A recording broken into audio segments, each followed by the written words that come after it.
श्रीराम समर्थ. श्री गोंदवलेकर महाराज प्रवचने दिवस 136. कोणाचेही मन न दुखवता सर्वांशी प्रेमाने वागावे. ज्याला 4 पैसे शिल्लक टाकावे तसे वाटत असेल त्याने पहिली कोणती गोष्ट करायची ती ही की कोणाचेही कर्ज होऊ देऊ नये. हे साधले की मग खर्च थोडा कमी करण्याचा प्रयत्न करावा, म्हणजे सहजच शिल्लक पडू लागते. तोच नियम प्रेमाला लागू असतो. प्रेम वाढावे असे वाटत असेल तर प्रथम द्वेषबुद्धीला मूठ माती देणे जरूर आहे. नंतर प्रेम कसे वाढेल याच्या उद्योगाला लागावे. चुकून सुद्धा कोणाचे मन दुखावणार नाही अशी दक्षता घेणे जरूर आहे. एखाद्याला काठी मारली किंवा अन्य तऱ्हेने देहाला दुखापत केली तर ती थोड्याफार वेळाने भरून निघेल आणि त्याच्या हातापाया पडून माफी मागितली तर तो मनुष्य क्षमाही करील. पण मन दुखवण्या इतकी वाईट गोष्ट दुसरी कुठलीच नाही. मन दुखावणे म्हणजे प्रत्यक्ष परमेश्वराला दुखवण्यासारखे आहे. कारण भगवंताने ज्या आपल्या विभूती सांगितल्या आहेत त्यात मी मन आहे असे सांगितले आहे. सत्याचे व्रत चांगले आहे हे खरे, पण सारासार विचार प्रत्येक ठिकाणी अवश्य लागतो.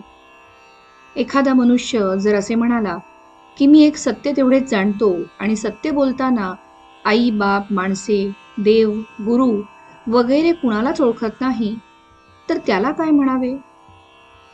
एक सत्य पाळण्याच्या नावाखाली जर असल्या पूज्य विभूतींचे अवमान करण्याचे 10 गुन्हे होत असतील तर त्या सत्याला चांगले तरी कसे म्हणावे. चोरी करण्याकरिता आलेल्या चोराला त्याला चोरी करू दिली नाही तर त्याचे मन दुखावेल म्हणून चोरी करू देणे हे योग्य म्हणता येईल का.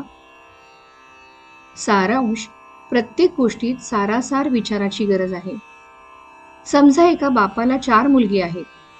त्या 4 एकाला गोड आवडते, दुसऱ्याला आंबट आवडते, तिसऱ्याला तिखट आवडते आणि चौथ्याला तेलकट आवडते.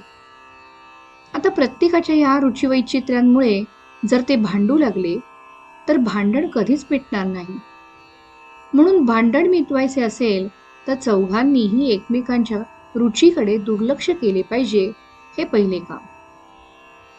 आणि पुढे प्रेम वाढवण्याकरता ज्या एका बापाची आपण 4 मुले आहोत त्याच्याकडे दृष्टी ठेवणे हे दुसरे काम. म्हणजे साहजिकच पहिल्या गोष्टीचा विसर पडून आपण सर्व बंधू आहोत ही एकच जाणीव डोळ्यासमोर राहून प्रेमाचे पोषण होईल. कशाही परिस्थितीत एकमेकांशी सलोख्याने आणि प्रेमाने राहणे या सारासार विचाराचे पालन प्रत्येक भावाने केले तर कोणाचेही मन न दुखविता कुटुंबात समाधानाचे आणि आनंदाचे वातावरण निर्माण होईल. तात्पर्य साधकाच्या घरात इतके प्रेम असावे की ते सोडून जाणाऱ्याला पुन्हा त्या वातावरणात आपण केव्हा येऊन पडतो असे झाले पाहिजे. श्रीराम समर्थ.